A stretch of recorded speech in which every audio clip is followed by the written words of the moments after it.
We're looking at this. We're looking at this, the Old Testament passage of the life of Jesus, of Joseph, and through Joseph, of course, we're seeing the gospel as well, right? We're calling it sustenance through setback, and we're scanning through 14 to 15 chapters from Genesis 37 onwards. 14 chapters actually. So this is how I'd like to start today. I'm hoping if we can do something a little different, and I'm wondering if we can get a little chatty on the chat box. In the first part of my talk, I've got about 3 questions, okay, in the course of the first part of the talk. And I'm going to see if any of us can be a little chatty. The first question I have is very simple, very straightforward. What do we remember from last week? Tarang spoke very well. In fact, I heard his entire talk in last Sunday evening on YouTube. It was fantastic. Can we put in the chat box, what do we remember from last Sunday's talk? Yes, that was the title. That was the sermon title. Mahima, thank you for reminding us. Absolutely. We saw blessing through suffering. A little bit more detail, anybody? What in particular did Tarang throw light on?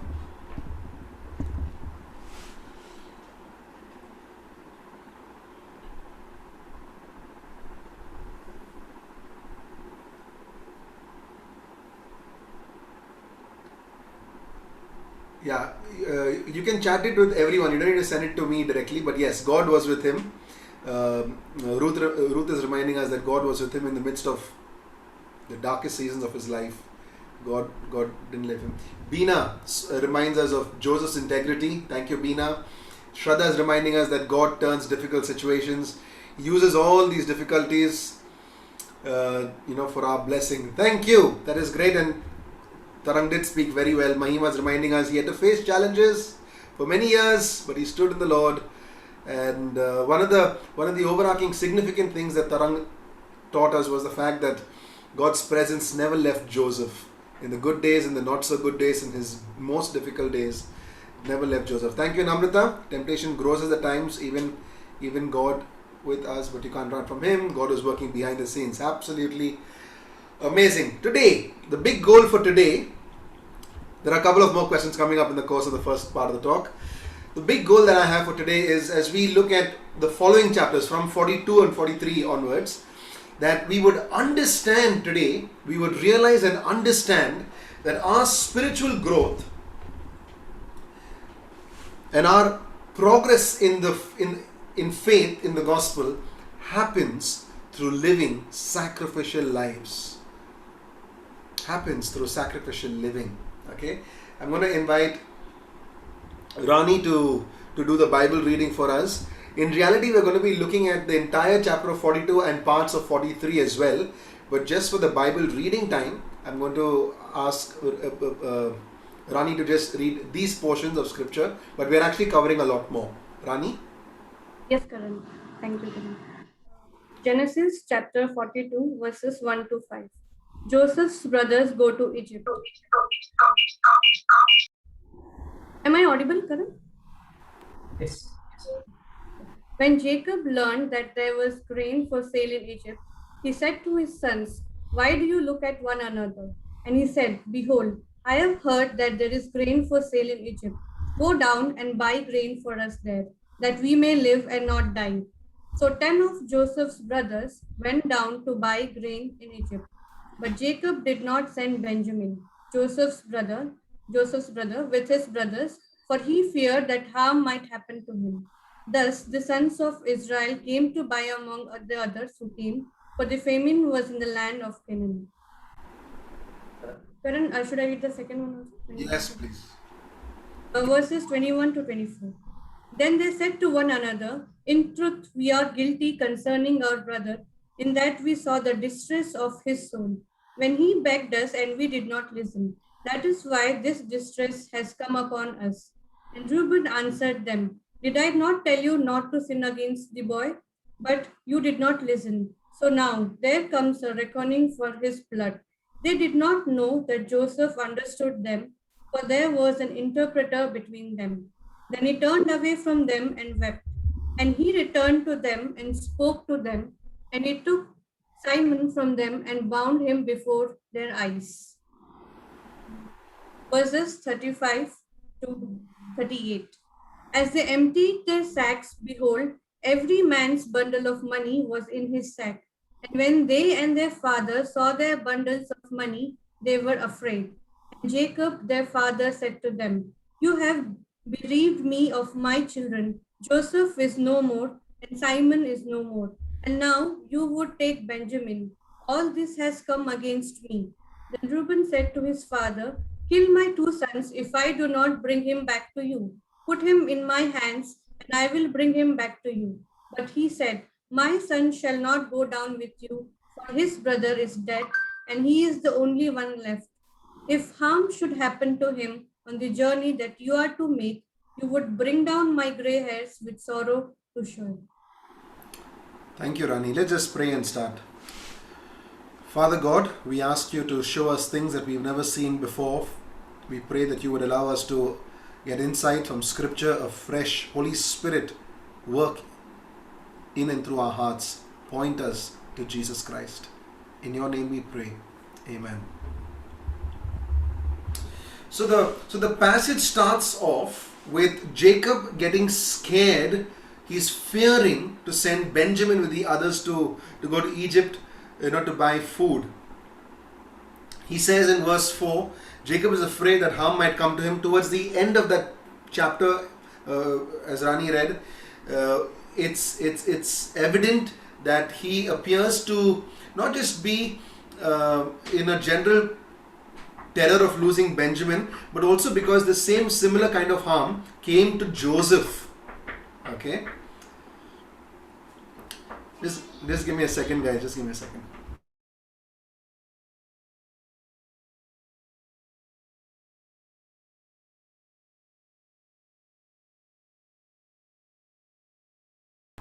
Really sorry. Arya was knocking the door to tell me that she loves me. Okay, but I want to say this. So at first, Jacob is afraid that harm might come to Benjamin, even as it came to Joseph, and that we realize towards the end of the chapter. So at first, there's this it appears that there is this general terror of losing Benjamin because of this overprotectiveness that we already realize that Jacob is struggling with favoritism. Benjamin was now, after the love of his life, Rachel was no longer, Joseph was no longer with him. Now his idol, so to say, is Benjamin. Jacob's life seems to be revolving around Benjamin. And after first looking to Rachel and then to Joseph, now he's looking at Benjamin. But I'd like you to consider 2 points.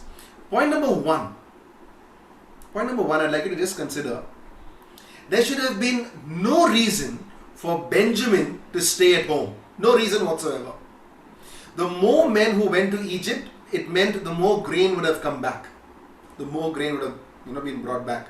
Benjamin was a grown man. By now he would have probably been in his 20s, if not older. Benjamin should, in all common sense, Benjamin should have been a part of this critical mission of going with his brothers to Egypt to get grain and so better the livelihood of his family. As Rani read the last part of chapter 42, as Jacob is remembering Joseph, harm that happened to Joseph, the point I want you and me to consider is this. This particular journey that the brothers are taking to Egypt in chapter 42 has no resemblance whatsoever. It's not similar to the journey that Joseph took to find his brothers in the earlier chapters. It's a completely different context. In chapter 37, when Jacob sends Joseph to look for his brothers, the brothers claim that they never saw Joseph, but they simply found Joseph. They simply found this blood-stained garment. And so, in the eyes of Jacob, the father, the story is that Joseph was killed by an animal as he traveled along through the wilderness. This trip to Egypt is completely different. It's a different context. It's got a different purpose. Benjamin would not be walking alone. In the eyes of the father, Joseph died because he was alone in the wilderness by an animal. In chapter 42, it's a different context. It's different. Benjamin is not going to be going through the wilderness alone. He's going to be traveling with all his brothers, a large entourage on a major trade route. It's not a wilderness where animals were there. The question I'd like to ask us on the chat box is this. The question I'd like to ask, and if you all can reply in the chat box, is this. Why do you think Jacob should be afraid that harm would come to Benjamin? In common sense, it makes sense for Benjamin to be a part of this mission. They get more grain, and it's a different context what Joseph went through. In your mind, consider this question, and please just share your thoughts in the chat box. Why do you think Jacob should be afraid that harm would come to Benjamin? I'll give us a few seconds to do that.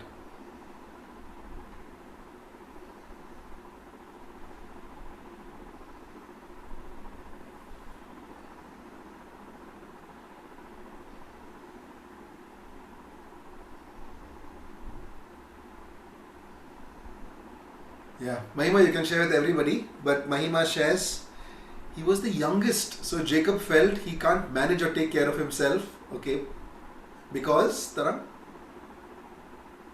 Okay, Taram just said because.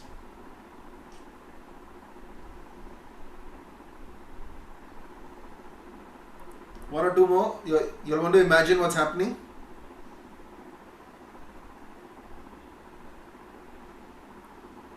Is that a complete sentence, Taran? Because it's a nice sentence.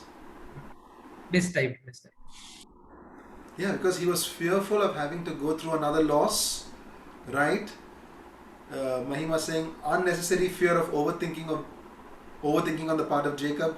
Farzan and Namrata are suggesting maybe Jacob did not believe the story that the brothers told him about the death of Jacob. Jerry says probably he didn't trust his elder sons. Okay, I want to take off from the comments of Farzan and Jerry, Farzan, Namrata and Jerry, and I want to say that if you go back and study, analyze texts of historical people who have, because the scripture does not explicitly answer this question, you will realize that there was something more deeper, and most scholars would point a finger to the fact that Jacob no longer trusts his older sons. Okay, I'm not saying this is the explicit response, but there's every likelihood. I'll just share what Arpita said and then we'll go ahead. He lost his two dearest people and did not want Benjamin out of sight in fear of losing his youngest son. Absolutely, Arpita. The text reveals that. Okay, and so, but what is important for us to know, whether things are explicit or not in scripture, and regardless of what many scholars say, his refusal to part with Benjamin and not part with his other sons. He's refusing to part with Benjamin, but he's not refusing to part with the others, reveals what everyone comes to suspect and imagine. Under a father's eye, the crimes of their brothers may be covered up, but not really their character. And whether you completely understand this or not, you will agree the fact that Jacob is refusing to send Benjamin is a sign of deep spiritual trouble. There's brokenness within this family. He's scared of only Benjamin. He's not scared of the other brothers. He's scared that Benjamin would lose his life, not the others. It's a sign of deep brokenness and dysfunctionality within this family. Jacob, as you would realize, is still in the grips of favoritism. He's still struggling with idolatry. Benjamin has become an idol in his heart. The relationship between Jacob and the other sons have been marred as well. As we go ahead, I'm going to go to the next part of the talk, and that is Joseph's actions, Joseph's response. So now the brothers leave Israel and go to Egypt. They've reached Egypt for buying grain. And in this context, as you come to chapter 42 and you see this part where the brothers have reached Joseph, Joseph knows who they are. The brothers don't know who Joseph is. They think that he's the in charge of Egypt. But what we see happening in chapter 42 strikes a vivid resemblance, a similarity of what happens in chapter 37. In chapter 37, we see Joseph's brothers putting Joseph in prison, actually imprisoning him in a cistern. In chapter 42, when they reach Egypt, now Joseph puts all his brothers in prison for 3 days before releasing everybody except one brother. There's a similarity. There's another similarity. In chapter 37, when they sold Joseph to the merchants, they sold Joseph for silver. That's what the scripture reveals. So when the brothers came back home, they came back home with silver in 37. In chapter 42, the brothers offer Joseph silver, but Joseph puts it back in their sacks. So when they go back home, again they're returning home with silver. There's another similarity. In chapter 37, all the brothers return home. They return home without one brother, and the father cries in grief. In chapter 42, Joseph imprisons Simeon and he releases the others, and when they go back, they're all returning home without one brother. The father is grieved. And in all these three similarities, you realize that Joseph is strategically facilitating these similar actions. He is imprisoning them, he is putting silver in their sacks, and he is sending them without one brother. Joseph's actions. The last question I have for us in the chat box today is this. If you can just get thinking, why do you think Joseph is facilitating, he's behaving in a way where he's facilitating these similarities of the past, of chapter 37, of many years ago? Why do you think Joseph is doing that? I'll give a few seconds for us to just gather our thoughts and put things in the chat box. Thank you for all those, Arpita, Jerry, Fazan, Mahima, Beena, Namrata, all of you who have been thinking. Namrata Fazan is telling Joseph wanted to remind them of their former sins. That's pretty true, because as we read the text, we see that Hepsi is saying maybe he wanted his brothers to recall what happened with them. It's not maybe, it's true, because scripture reveals that to us. Okay? One or two more? Why do you think Joseph is doing that?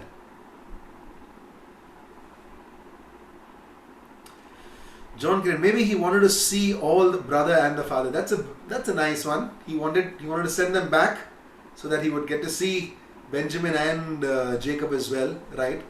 That in the dream that Joseph got many chapters earlier, it was his father, all the brothers bowing down. Over here, he's seeing all the other brothers bowing down. He's not seeing his father, he's not seeing Benjamin. Maybe he's trying to make his dreams come true. Thank you for thinking. So some people think that Joseph was being very vengeful, very misleading, and trying to scare them.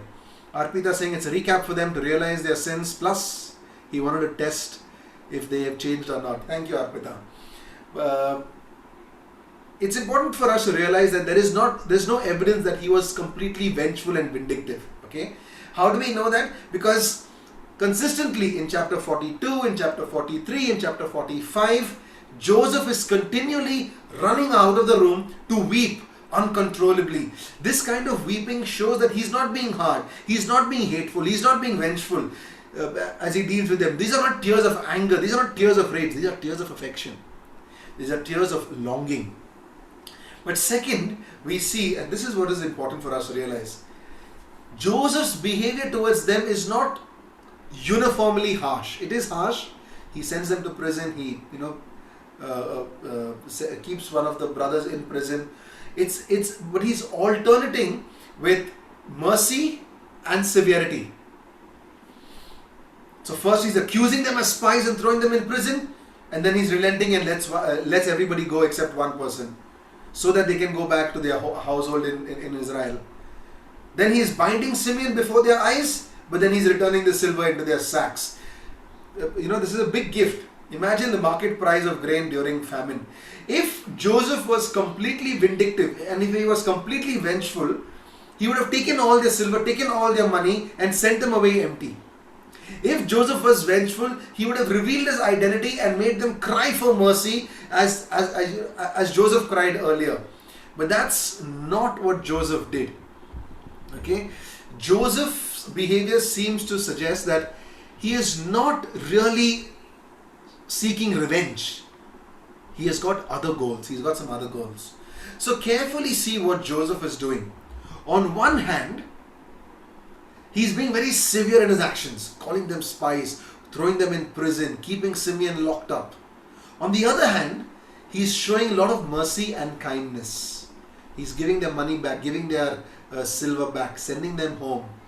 In fact, he's eating with them. Egyptian royalty would never eat with foreigners, would never eat with nomads, would never eat with these kind of travelers. But he does all of that. So whatever strategy that Joseph is using, of this one hand this, the other hand that, good cop here, bad cop there, whatever strategy Joseph is using, it seems to be working something in the hearts of the brothers. How do we know that? Because scripture reveals.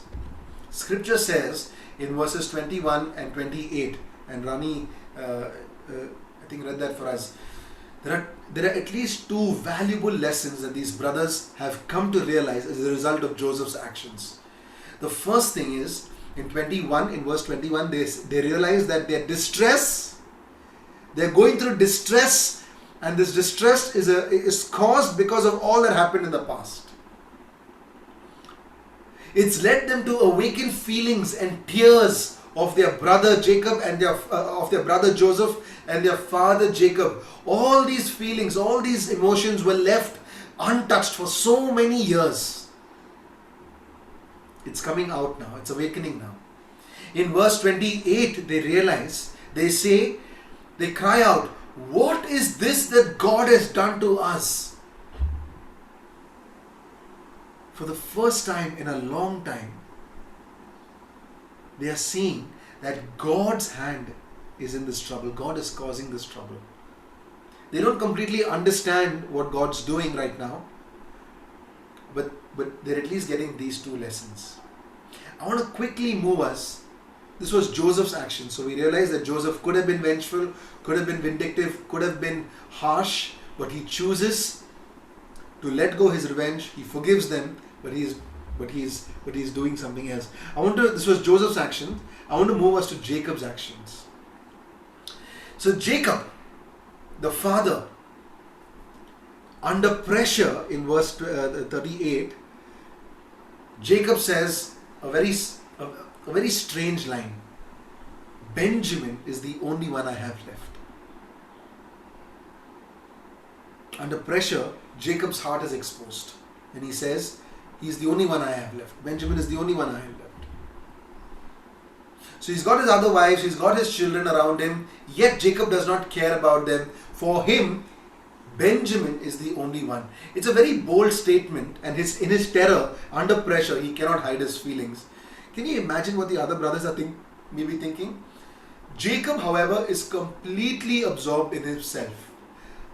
He's completely absorbed in self-pity. He does not think what the other sons have been through. He's not even thinking, how do we get Simeon out? Simeon is locked up in prison in Egypt. How do we get Simeon out? He's not even thinking. Nobody else's suffering matters to Jacob. In verse 36, Rani read for us, he makes a statement, everything is against me, Jacob is saying.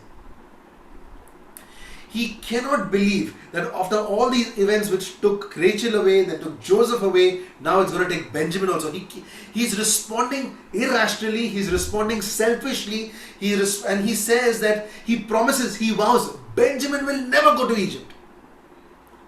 In fact, in saying that, what he is saying is, I'm willing to sacrifice Simeon, but I will not send Benjamin. Joseph said, you send Benjamin, I'll release Simeon.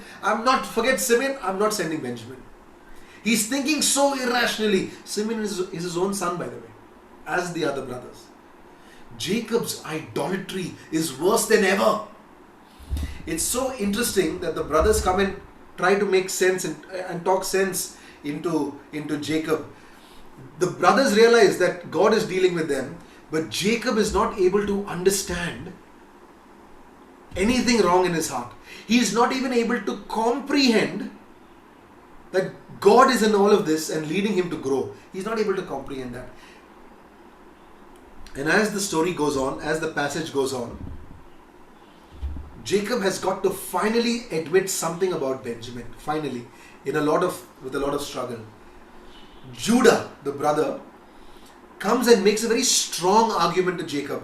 He comes and tells the father, unless you send Benjamin, father, daddy, Jacob, okay, unless you send Benjamin, we will all die, including Benjamin, because of the famine. In short, what Judah is saying is, you will have to lose Benjamin in order to save Benjamin and all of us. So this problem of child idolatry, as I addressed a couple of weeks back, was deeply embedded for several generations. As I told you, Isaac doted on Esau over Jacob. Each father had different reasons for their favoritism. Jacob favored the sons of the woman of his dreams. Rachel was a woman of his dreams, so he's favoring only Joseph and Benjamin, who was the sons of that woman. Isaac wanted to see himself in the more dynamic Esau. Abraham saw Isaac more than Ishmael. I want to talk about Abraham for a minute. In one of the most vivid and famous stories, God is forcing Abraham to sacrifice Isaac. The sermon is titled Growing Through Sacrifice. Okay. In the life of Abraham, God drives Abraham to sacrifice Isaac. That is, to choose obedience to God over his relationship with Isaac in order to break the idolatry in Abraham's heart. And not until Abraham was willing to lose Isaac was it safe for Abraham to have Isaac. And I hope you can realize God was bringing a similar test to Jacob now. Unless Jacob was willing to lose Benjamin, not until Jacob was willing to lose Benjamin was it safe for him to have Benjamin. The right and obedient thing to do for Jacob was to send Benjamin to Egypt. If he failed to do that, he's putting his love for Benjamin over his love for the rest of the family. And you and I need to realize that God is literally setting things up so that Jacob will lose Benjamin if he keeps him and keep Benjamin if he saves him. For both Benjamin and Jacob,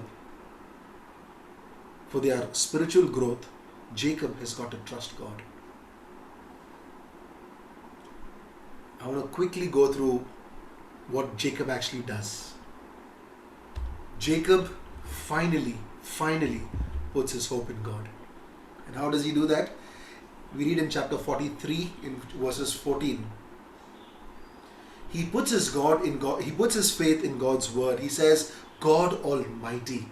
Now this term, God Almighty, is a title that was reflective of the covenant of Abraham.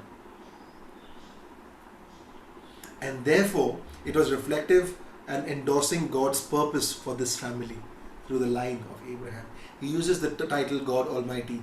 In other words, Jacob, for the first time, is reminding himself that God is not dealing with him harshly. He is claiming onto the promise that his father had. But second, we realize he says, may God Almighty grant you mercy. He's putting his faith in God's mercy. But this is was really special to me as I was preparing. Jacob says in that verse, if I am bereaved, I am bereaved. You know what this indicates? Jacob is not saying that I'm putting my faith in God's word and mercy, now God will not let anything bad happen to me. That's not what Jacob is saying. Jacob is not saying, because I'm putting my faith in God's word and mercy, God is entitled to deliver me. And that's not what Jacob is saying. Jacob is saying that it is true, God is a God of grace and mercy. It is true, God is working all things out for his good purpose. but there still could be a possibility that Benjamin may be harmed and Benjamin may die. I realize that is true, and in response to that, I am offering unconditional obedience. If I am bereaved, I am bereaved. It's something similar to what Esther says in the book of Esther. If I perish, I perish. You know what he's really saying?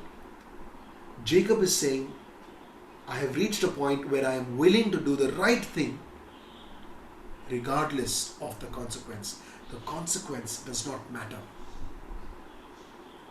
And so now Jacob is beginning. He's got to sacrifice Benjamin in order for him to grow. He is growing through sacrifice. Very quickly. So we learned Joseph's sacrifice was to let go of his desire of this opportunity for revenge. He lets go, he forgives them. Jacob lets go of his idol, his son, and he trusts God and obeys God unconditionally. But there is one more sacrifice. There is one more sacrifice. I'd like you to look at Joseph's brother, Judah. In 43, which we didn't read in chapter 43, we see that the brothers have got to respond in a way that's exact opposite of their actions of long ago. It starts off with Judah willing to make a sacrifice. Now, why is it significant to Joseph? Why is it significant to Joseph that Judah makes a sacrifice? Okay, so Judah steps forward, and this is happening in chapter 43 and 44, even later on. It is when they go back. Okay, when they go back with Benjamin. This is Judah's conversation with Joseph. Judah steps forward. He doesn't just simply make a plea to Joseph. He's offering himself as a substitutionary suffering. He is offering himself as an atonement for Benjamin. Judah is offering his life, to give his life away and pay the penalty for this theft, at least in their minds a theft, just so that Benjamin can go free. You know why this is so significant for Joseph? It's because in chapter 37, it was Judah who was the ringleader who put Joseph into that slavery. It was Judah's idea. You read in chapter 37, verses 26-27. Judah is the most guilty in the original betrayal of Joseph in chapter 37. And now Judah is coming across as the most renewed, as the most transformed. He's willing to give his life away just so that Benjamin can go free. And you know, while it was significant to Joseph, you know why this is significant to you and me? Friends, Judah is the ancestor. In Judah's lineage comes Jesus, the Messiah. Without knowing it, Judah is embracing Christ-likeness. He's walking in the shoes of his greater grandson, probably. I mean, many centuries later, in Judah's line comes Jesus.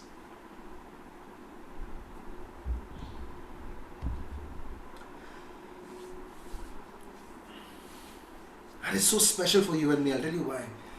So we see Christ's salvation. I want to quickly move to the last part of my talk, which we need to realize that although Joseph sacrificed his opportunity for revenge, although Jacob sacrificed his idol and sent Benjamin, although Judah sacrificed and he transformed and he was willing to give his life, none of their sacrifices mean anything to us. It only inspires us.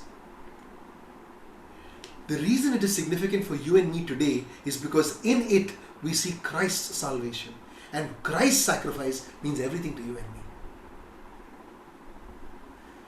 Joseph being rejected by his own people. Jacob is yet to give up his son. Judah standing as an interceder for Benjamin. In all of this we see Christ's salvation. Friends, you know what is the gospel? The very basic level, the gospel is you're good at my expense. Joseph had to pay a price for the brother's good. Jacob had to pay a price for the family's good. Judah had to pay a price for Benjamin's good. For you and me today, that's Jesus on the cross for us. Jesus had to pay a price for our good. That's the basic principle of the gospel. The basic principle of the gospel is that you must lose yourself to find yourself. Jesus speaks of it in the Gospels. In other words, the gospel gives us a pattern of sacrificial living that we will discover ultimately joy. In closing, I'd like to remind us, this family that was so dysfunctional, this family that was so broken, this family that would had such spiritual problems, is beginning to get reconciled, not just through sacrifice, but also through each member, Joseph and Jacob and Judah, growing through that sacrifice. Last week we had the gospel-centered life. It was the last topic. We spoke on reconciliation and conflict, and we realized that the key component that we learnt is that in reconciliation through conflicts, we are called to mirror God moving towards us in the gospel. Sin was a conflict between God and us. God takes the initiative and moves to us. God had every right to attack us. God had every right not to forgive us. God had every right to pour His anger on us. God had every right to withdraw from us and remove us from His presence. Instead, He sacrificially moves towards us in the person of Jesus Christ, full of grace, full of truth. Therefore, the gospel provides us a pattern of biblical reconciliation that is growing through sacrifice. Friends, Joseph gave up his revenge, he forgives. Jacob gives up his idol, he obeyed God. He says, if I'm bereaved, I'm bereaved. Judah gives up his comfort. He is willing to sacrifice for another person. All of these are glimpses of the gospel. It's not the whole gospel. The whole gospel is fulfilled only in Jesus Christ. But all of this points us to the gospel. And as I close, I want to give you half a minute to think of relationships in your life right now. Your parents, your siblings, your colleagues, church members, your spouses, your children, a difficult friendship. Think of some of those relationships in your life that has the potential to be strengthened, that has the potential to be enlightened in beauty and joy and healing, if only you and I would embrace gospel-centered reconciliation by growing through sacrifice. Think of one of those relationships, and I really think that God wants to call us to that.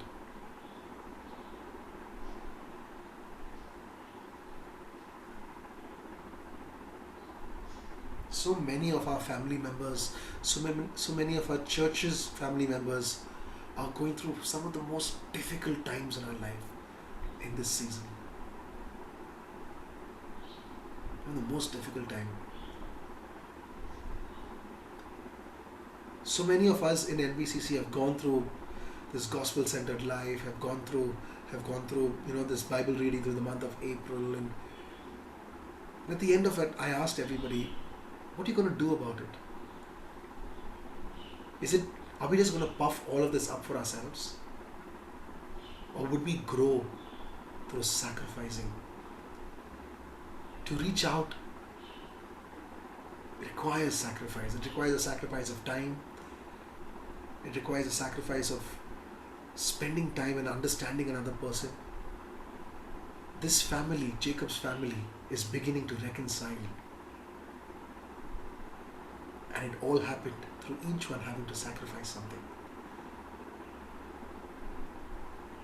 Let's pray. Lord Jesus, we want to thank you that in the stories of Joseph and Jacob and Judah, we see you, a better Joseph, a better Jacob, a better Judah. Not pouring your revenge on us, not pouring your wrath and anger on us, but forgiving us. Not holding back your one and only begotten Son, but letting go of your Son to redeem us.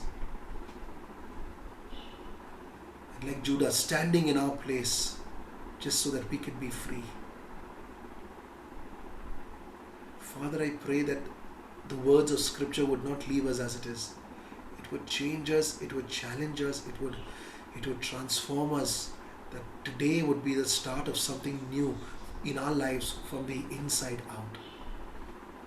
May we never, never, never be the same. In Jesus' name, amen. Over to you, Taram.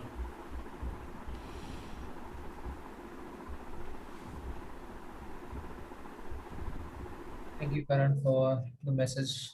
And it was wonderful to know that how